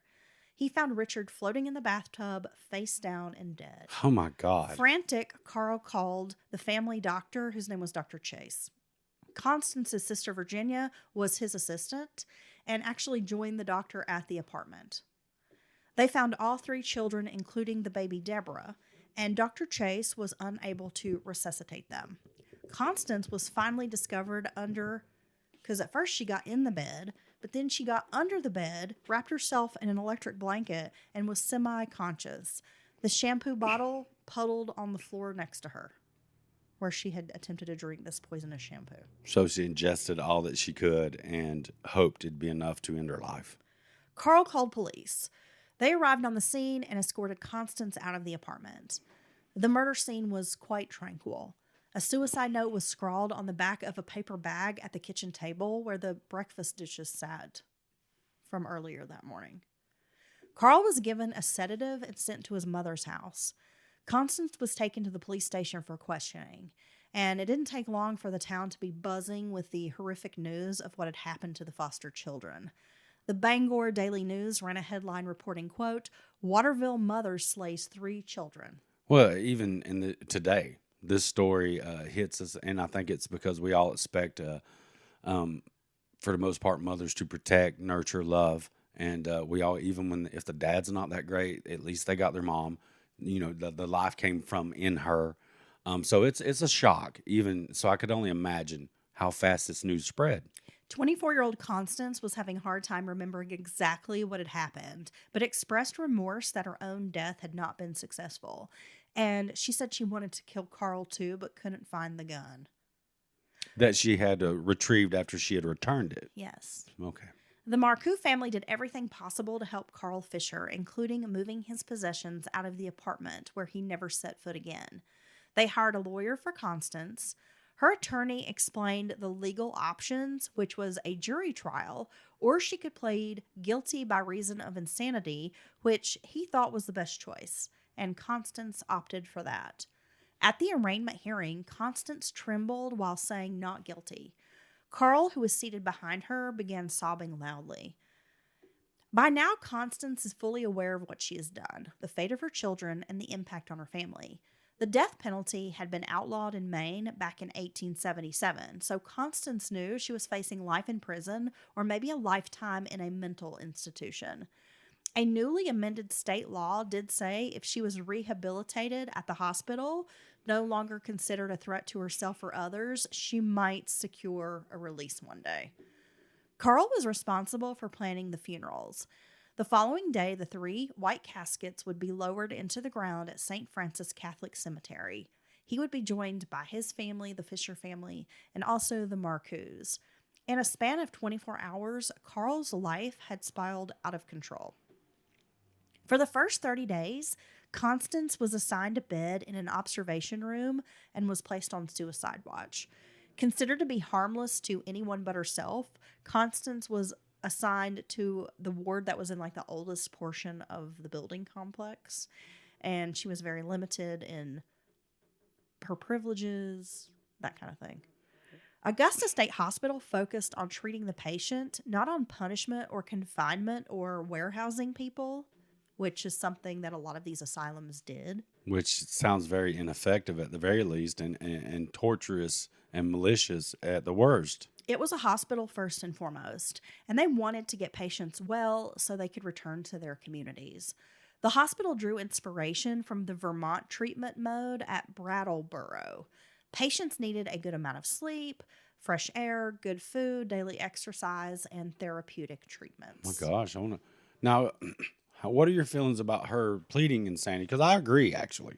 I think she was having significant mental Absolutely. issues Well, she and was is well, untreated. she was failed. And for one, the people she was being taken to scene, even Carl seemed to be trying as hard as he could. They were unqualified for what they were dealing with, obviously, and yeah, and I think she was having some significant mental episodes. I think it was schizophrenia, a personality disorder. She absolutely was. The doctors were fascinated by the bizarre case of Constance Fisher. A slew of medical professionals tended to her in intervals, but her privileges were pretty limited. She was only allowed an occasional movie upstairs. Oh, Yeah, she was pretty confined to this old building being watched constantly. He visited her when possible, and family and friends were allowed to send gifts and letters, which they did. A guy named Dr. Succombs, who performed the first round of tests on Constance, wrote in his report that there was plenty of blame to spread around, and that it was the disease, not the person, who caused this tragedy. Initially, it was said that Constance was suffering from schizophrenic psychosis. The doctors wanted to ensure there was no underlying organic medical condition at the root of her illness. Believing there might be a biological trigger for her moods, Constance was forced to undergo a painful spinal tap. oh my gosh. Other diagnostic tests were run. Constance's IQ was found to be in the 99 percentile, having superior functioning intelligence. In the 1950s, the treatment of using antipsychotic drugs like Thorazine was on the rise. It was hoped that pharmaceuticals could be used to treat certain mental illnesses, but some of the first-generation antipsychotic medications had worse side effects than the original complaints. They caused kidney failure, seizures, and even premature death. Added to Constance's treatment was a rational emotional behavior therapy and remotivation therapy. Talk therapy, they deemed, would also be very beneficial for Constance. But the most controversial treatment given to Constance was insulin shock therapy, which was a treatment of choice for schizophrenic patients at the time. If you've never seen A Beautiful Mind, or if you have, that you can get a good example of it, like watching that film, Dr. John Nash undergoes this treatment in the movie. And when we discussed our Asylum series, we talked about this insulin shock therapy. Oh my gosh, it sounds terrible. I mean, it really does. Yeah, they really thought that if they shocked your system and had you almost Overloaded with insulin. die, Right. yeah, that it would bring you back and you would be renewed. Yeah. About, look, I died for a few minutes and I'm back, guys, and I feel a lot better. There's really no reason for you to give me a huge overdose of insulin again. Please, please, please call my family. Constance's religious upbringing was also discussed during the sessions. Now, it seemed that Constance recognized killing the children before age 7 would ensure their souls would be sent to heaven. Oh my gosh. I didn't think about that. Her questions to the bishop or whoever. To the doctors, the voices were nothing more than auditory hallucinations or delusions, but to Constance, they might be the words of God. William James, the father of modern psychiatry, was a believer in the paranormal, and doctors didn't consider that perhaps Constance was having some sort of spiritual battle. Some thought that she could be suffering from demonic possession, pointing to the fact she never appeared grossly psychotic, and the two incidents were aberrations, and that she might have been in this sort of dissociative state, kind of akin to PTSD. Yet there was no traumatic event documented in her early years that doctors could pinpoint to say, well, this could have caused these problems. A former neighbor who knew Constance well said she, quote, had eyes that didn't look right. They were black and cold and gave him the creeps. Ugh. And he thought that she, in the days leading up to this, had been possessed. That sounds like a demon. Constance Fisher was acquitted of the murder charges, but was considered a ward of the state and criminally insane. She could not leave the hospital under any circumstances and was limited in privileges. Constance accepted the verdict, agreeing that she needed to obey the rules and, quote, do everything I can to help people. Due to her crimes, Constance was a center of attention, which she found to be healing. The feelings of neglect and disconnect from her foster mother were finally alleviated here. Her absence from Carl made love grow. She received care packages from her family and was allowed visitors several times a week. And Constance seemed to be thriving under the scheduled yet unburdened life at the hospital. Because it wasn't like she had to do these things. Right. It was like she could just choose to do these things. Well, yeah, and she didn't have to do all these, take care of everything and take care of everyone. Constance played on the women's softball team. She participated in like dramas the hospital produced. They did theater. She took crafts, ballet, and participated actively in group therapy sessions. And according to all of her paperwork, she was a model patient. On May 6th of 1959, Constance was given a court hearing that might release her from the hospital. Constance was allowed to make her own case about how she was now fit to return to society. Constance was granted release under the provision of Section 120 of Maine state law. Quote, if anyone is found innocent by reason of mental defect of any crime, then rehabilitated and cured, said person could return to society without recrimination if found to not be a threat to oneself or the community. And I agree. Constance Fisher was now free. Wow. Carl was willing to give their marriage another try, and Constance was given a clean slate. Well, they've been through so much. It's certainly tragic, and I don't know if honestly, I'm glad Carl's willing to give her another chance and try with the relationship, but I don't know if you can get past that together as a couple. I mean, but, maybe I'm wrong. Well, during this time, Carl had built a dream house for Constance on a farm, like the one she'd lived in as a child. Doctors recommended that Constance be sterilized, but she talked about having more children. I must say, in this particular case, especially, and the issue she's had, is it bad to say I agree with the doctors? I don't think she needs the pressure of pregnancy and children and stuff. What would you say, Heather? Well, let's get through her story, and then you can ask me at the end. Okay. In January of 1960, Carl and Constance welcomed their fourth child, Kathleen, to the dismay of many. In 1962, Michael John was born, then Natalie Rose in 1965.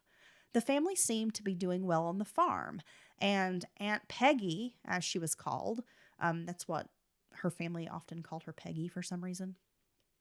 Constance became the favorite of her nieces and nephews. So they were spending a lot of time at the farm with her.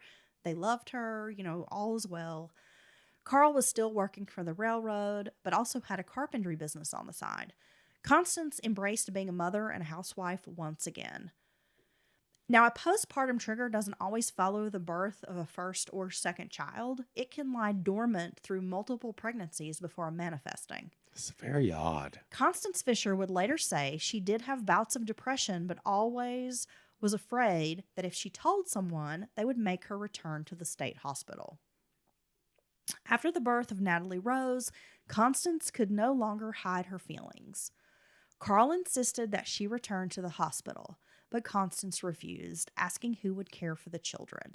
She insisted that working it out on her own was the best option.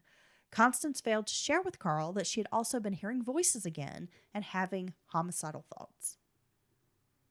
No, and I can't believe she has 3 kids again. And they're popping them out, boom, boom, boom, a year or 2 apart. That is pretty wild. And the family's right in being kind of dismayed at that. But she knows what happened now. She's had a lot of time to reflect what happened with her, what led to the events. And it seems like she would have even more, I don't know what I'm trying to say, more of a reason to get out ahead of this and not allow this to happen again. Thursday, June 30th of 1966, 46-year-old Carl got up at 4:30 a.m. to ready for work at the Central Maine Railroad, only about a 10-minute drive from the family's farm. He had chores to do before leaving, like, feeding the livestock and checking the gardens, all the farm work you have to do. As Carl started breakfast, 9-month-old Natalie Rose began to cry. Constance, who had only recently been released from the hospital, because she had spent some days in the hospital, awakened too. She got up, made Carl a cup of coffee, and assured him she felt fine. For the first time in weeks, she had a wonderful night's sleep. Familiar conversation, huh? Yeah, it's eerie. Constance had not been feeling well since March and blamed it on the long, cold winter. She was not a snowbird who had a reprieve and could go to a warmer place during the winter months to escape the brutal weather, which a lot of folks who live in these very cold climates do try to take winter trips to warmer places. Right. They can't really afford to do that. Carl noticed his wife's blues or moods seemed to follow her menstrual period, and they lasted usually about 3 or 4 days. But if they were longer than that, he would contact the doctor. She had still been nursing Natalie Rose, and Carl thought a full-on hospital stay might not be the best idea. Her medication was adjusted to a newer one, and this medication cost about $20 a week, which was pretty expensive for the Fisher household to maintain. Well, yeah, that's $80 a month, and he at one point he was making $50 a week. So I mean, that's more than a quarter of that income. So yeah, that's very high, very expensive. And this caused Constance to worry about the cost every week when she had to purchase the pills. Constance would have days of not getting out of bed at all. Natalie Rose, the baby, would be taken care of, but the other children were allowed to run wild. Carl would come home to toys strewn everywhere, the children just running amok. They haven't been bathed, dressed, they haven't eaten. The house is not in order. Everything's out of control. It's just like a nightmare. She was admitted to the hospital on June 21st. And she told them that the oldest child had been wearing her down and that Natalie was now weaning, so she was teething and very fussy. Carl was always picking up the slack at home. Sometimes he even put his job, which he desperately needs, in jeopardy because he's having to pick up the slack at home, take care of his wife, and take care of all the housework. Right. That's a lot. And that's a lot too. And the family was set to vacation at a newly constructed cabin Carl had built at Snow Pond, but the doctor recommended canceling this trip. June 29th would be their 20th anniversary, and he had wanted to do something special for his wife, which was one of the reasons he'd planned this little vacation. But all the plans were put on hold while Constance was in the hospital. Carl used his week's vacation to stay home with the children. He recorded messages from the kids to play for Constance, who would then record a message for the kids to hear when he returned home, which I think is pretty cool. That's sweet. During this time, Carl had the children assist in a major spring cleaning, so everything would be really nice for their mother's return. But Constance wasn't ready to be released. Other medical professionals thought she should go to Augusta State Hospital for further observation, but the treating physician, his name was Dr. Kirkpatrick, insisted that she go home. Their Catholic priest, who was also concerned about the family's reclusive behavior, had started making visits pretty regularly to the farm. The priest could tell that Carl was struggling, and since there was some sort of imminent disaster on the horizon. The priest visited Constance in the hospital during her stay and was taken aback by her mood, even mentioning it to the doctor. But Dr. Kirkpatrick assured him it was just postpartum depression and would pass. Instead, Dr. Kirkpatrick released Constance into the care of Carl with a strict medication regime. So if you just keep her on her medicine, she'll be fine. Oh my God, is this Jones again? Sounds like some shit Jones would say. Carl had doubts about leaving Constance that morning, but departed anyway for work. At 4 p.m., he left work and arrived back at the farm. He first checked the hens' eggs before making his way to the front door. Carl then started to worry because there was a strange silence, and usually the children rushed outside to greet him. No, this is like deja vu, dude. This poor man. I can only imagine, like... He's been through it. Okay, go ahead. Constance almost always greeted him at the door with fresh lemonade or some other cold drink when he got home. That's the way you have to greet me from now on. Where's my drink? I'll make you a fresh drink.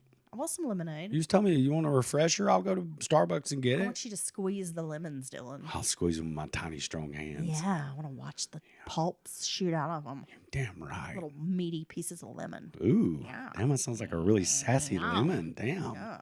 What section did that come out I have to of? say, I went to like this little festival last weekend with my girlfriend. It was like the little hippie festival. Yeah. And I got the most amazing lemonade, and it was in this gigantic Oh, plastic, Dude. Yeah. like jar thing. It was huge. Yeah. It was like 4 lemonades in one.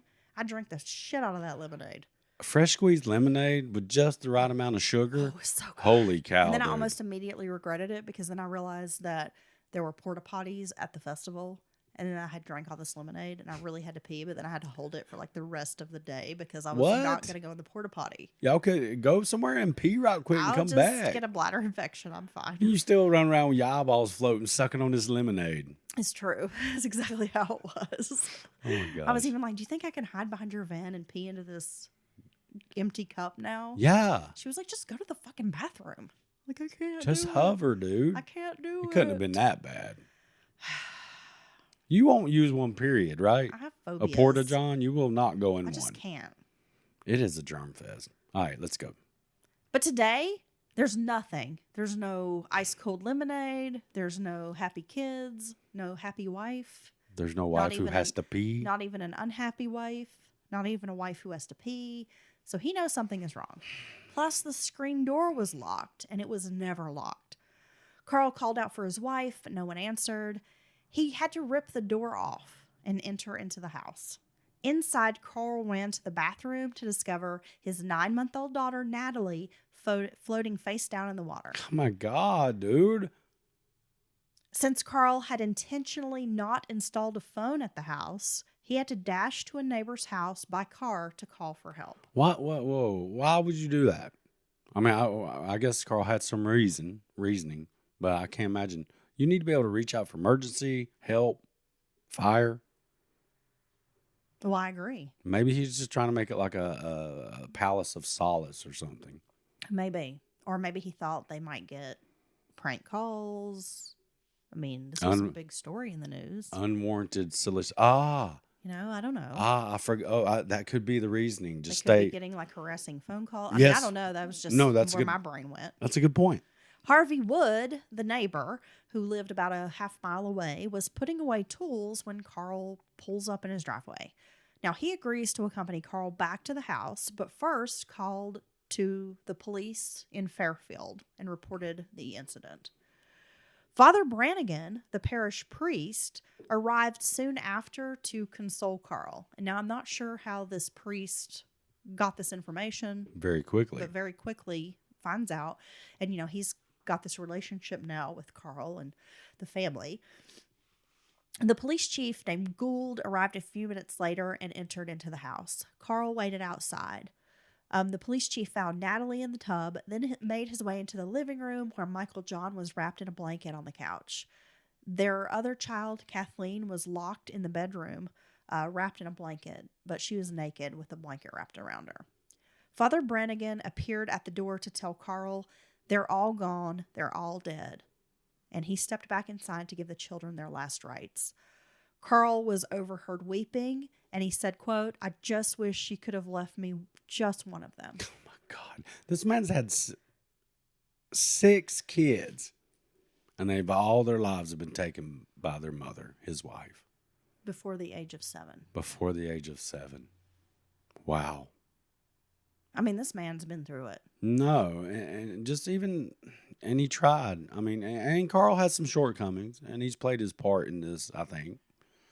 But he tried to give it a go again. He loved her, obviously, even after she got out of the damn mental hospital. Okay, this is so sad. This is really sad. I've never, ever heard of anything like this. No, I know. Where she That's gets why out and we had to has discuss it another because set of kids. It is the most shocking, yet, I guess, morbidly fascinating story. I can't believe that this is not more prevalent in true crime. In the master bedroom, Constance Fisher was lying on her bed covered with a blanket, and she was unconscious. Constance had some stab wounds from a kitchen knife. Lying to her side was a pistol. She had empty medicine bottles surrounding her and a suicide note for her husband. Carl Fisher would never return to this property again. The land seemed to be cursed because the next family who lived there lost 2 children in freak accidents. What the hell? Constance went into surgery. They found she had BB pellets in her abdomen where she had tried to shoot herself. She had her stomach pumped as well because she had taken, multiple medications. The children's autopsies revealed they had been drowned by their mother. Carl Fisher realized this was not deja vu. His children had actually been killed again, just like in 1954. Carl defended his wife, saying she would have never done this if she wasn't so sick. He blamed himself for allowing her release from the hospital. When interviewed by police, Constance was asked if she felt bad about what had happened, and she said, quote, "No, I'm not. The children would have had a hard life ahead of them, and now they are in heaven." Okay. So Constance was held in jail without bail until her arraignment. Then afterwards, she was sent to the Augusta State Hospital again. It was on July 1st of 1966 that Constance appeared before a judge to be charged with 3 counts of murder. Carl, who was in seclusion and under sedation, did not appear at the hearing. Constance stated she had no means to hire counsel, but it didn't make a difference anyway. And the judge was like, "Well, do you want a court-appointed attorney?" And she was like, "None of it matters to me. Like, it doesn't make a difference at this point." The arraignment concluded on July 5th. She entered no plea, but her defense argued that she needed first to be sent to the state hospital for examination. The second time around at the hospital was different. Though professional, the medical staff did not offer up the same empathy they once had. Wow, I didn't even consider that. Public opinion didn't favor Constance being released ever again. On January 19th of 1967, Constance appeared in court to answer for those murder charges. She was counseled to plead innocent by reason of insanity. The 2-day trial had lots of evidence pointed in her direction. The jury only took 40 minutes to deliberate. She was found innocent by reason of insanity. On January 20th, Constance was returned to the state mental hospital as a ward of the state of Maine. She's now 38 years old.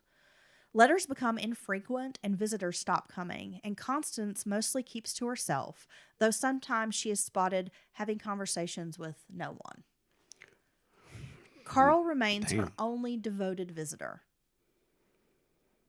That poor tortured man. And Constance, I have sorrow and empathy for Constance too. I don't think she's a monster or anything. I just think she's Deeply troubled. Deeply troubled. With no option for release, Constance's daily goals become just survival. During her first year, Constance showed no improvements in condition. By 1972, Constance wrote a letter asking for release, but doctors recommended that she hadn't improved over the years and that she was still suffering dangerous delusions, particularly toward young children. After 27 years of marriage, Carl had decided to stop visiting his wife. He wouldn't seek a divorce, but had decided ultimately that he just couldn't take her back under any circumstances. Man, I understand. I mean, damn, he tried pretty hard. March 17th of 1973 was Carl Fisher's last recorded visit at the hospital. To Constance, it was likely no surprise, but Carl needed to think about a future without his wife. Constance confided in a conversation with her sister Louise that spending her life in the hospital was too depressing and that she might just commit suicide. Constance began collecting religious items like rosary beads and holy water along with prayer books. She was obsessed with the lives of saints. That's mostly what she read about. And when she did speak, she would talk almost like a religious mania. Yeah. Over the course of spring and summer, Constance became more withdrawn, but was having these very religious delusions and hallucinations about saints and God talking to her. I mean, it's just really sad. No, it is terrible. It is terrible. Poor kids. On Wednesday, October 1st of 1973, Constance Fisher finished breakfast at 7 a.m., then went to work at the messenger service where she helped dispense mail to other patients. She was seen at 8 a.m., then at 11 a.m. by physicians, and that's when she was given her medications. She slept until 2:30 p.m., And that's when a nurse woke her up just to check in on her. By 5 p.m., no one had seen Constance, and her seat was empty at the dinner service. A 3-hour search of the wards and grounds revealed that Constance was missing. A statement was released to the media. Constance had ground privileges, meaning that she could leave the building and go outside, but this was only under staff supervision, and she was not free to leave the property at all. Like, she had to stay within the confines of the confines of the property at the hospital. So being completely missing, unsupervised or chaperoned, and no one knows where she's at is not allowed. Right. Okay. Quickly, the fear spread across the community that a mental patient with a history of homicidal behavior was now loose. For a whole week, Constance's disappearance was code red. One neighbor from the previous residence stated that Constance showed up at their house, and the female resident told her to get the hell away. Get on out of here, Constance. Yeah. You ain't welcome. Then on Saturday, October 6th, around 10:30 a.m., Constance was found. A man and his son were out duck hunting when they discovered the bloated body of Mrs. Fisher.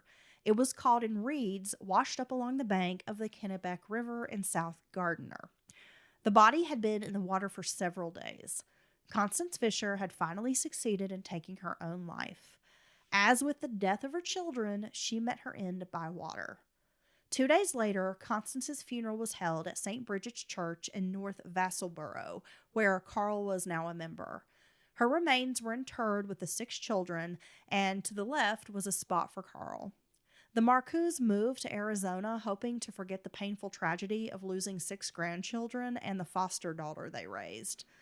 But no one suffered throughout the tragedy as much as Carl. He had remained by her side through the first tragedy and even reconciled with her. When his dreams did come true, Constance was released and they had more children, only to be destroyed again. My God. This is one of the saddest stories I think I've ever heard in my life. And people couldn't understand Carl. Was his love for Constance so strong that he could withstand these horrible acts?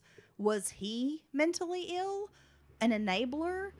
People who knew Carl said he was a very devoted husband who took his wedding vows seriously, and he was also a guy who had a take a bullet for the other guy attitude that he had kind of picked up when he was in the military.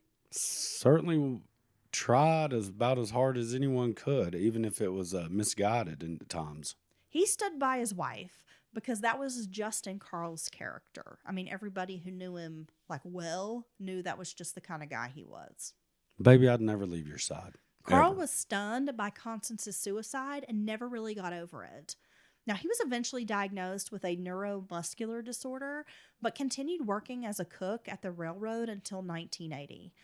He finally retired at age 60. Carl allegedly took up drinking to ease his pain, and many said, who could blame him?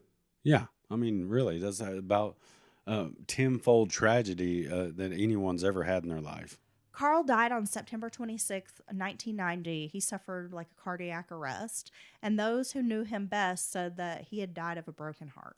Oh my gosh. Father Brannigan remained close with Carl until he opted to step away from the friendship. Carl had told the priest that their friendship was a painful reminder of what had happened, and that he just had to distance himself from the priest. Father Brannigan went on to become a mental health clinician, founded a clinic called the Shalom House. He was then elected to the House of Representatives and Senate, where he chaired the Health and Human Services Committee and was a big advocate for mental health care. Wow, that's interesting. So it seems that his relationship with the Fishers definitely changed his life. Yeah, definitely. And made him become an advocate and fight for people's rights. Well, he watched this transpire. Yeah. And he had a front row seat, an inside seat, because he was counseling and befriending both her and Carl. In the United States, 5 million people suffer an acute episode of mental illness each year, with the cost of treatment, lost wages, hospitalizations costing more than $80 billion annually. Mental illness is treated with a Band-Aid, and people are sent back to the streets that neither want them or are unable to care for them. They end up homeless or in jails for crimes they committed. America has reverted to the time before 1840 when mentally ill people were left to suffer in poorly funded hospitals, prisons, or on the streets. And I mean, that's a very accurate statement today. We are putting less funding and focus on the mentally ill than we have ever before. I mean, since the 1800s, which is disgusting. I don't get it. And some people might be like, oh, everybody talks about depression and bipolar and about this, and everybody's on, whatever, Zoloft. But we had this downhill slide in this country that's continued for decades. And in this day and age, it still exists. Well, we just discussed this last week, the Jordan Neely case. There you go. And here's a man who's suffered He from needed mental help. illness, needed help, and has managed to just sort of fall through the cracks and racked up like over 40 arrests, some very minor charges related to simply being homeless, like Right. public urination, whatever. Some more violent. More violent, assaulting a child, elderly people. But I think that's a perfect example in today's world of this very mentally ill person, and they find themselves in a very bad situation and lose their life. Right, because the failures of the system are then thrust upon the Neely and the rest of the neighborhood and citizens to deal with, right? And that's that's messed up. That could be handled so much better. And it comes from, it's just funding. I'm so sick to death. I won't even get into it, but of us not funding the things that we should in this country. The allegedly richest country ever known to the world. And our kids suffer, our mentally, people mentally ill suffer, the elderly suffer, every fucking vulnerable person in this country, low income, uneducated, whatever, suffer. We don't put money into healthcare. We don't put money into mental illness. Health put money insurance, into education. None of the things that are actually going to give us long-term benefits, because we're too busy fighting over a bunch of dumb shit that don't matter and lining the pockets of billionaires who are already rich as fuck. And we'll argue that billionaire shouldn't have to pay taxes until we're blue in the face. They're job creators. Not, just ignoring the real fucking problems in this world. But then they take that money and park it in an offshore tax shelter so they can avoid paying their fair share. I'm fucking sick of it. Okay, Dylan. Well, if you or someone you know suffers from postpartum depression, they can contact 800-944-4773 for resources to get help.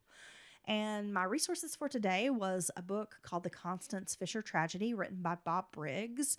Also, I looked through a ton of old newspapers, like the Bangor Daily News had a ton of articles related to this case. No, but Bangors. So a lot of old newspapers as well. Thank you for that story, Heather. It was fascinating in the way you described. Sad, scary, fascinating. I've just never, ever heard of a familicide. I don't think that's the right word.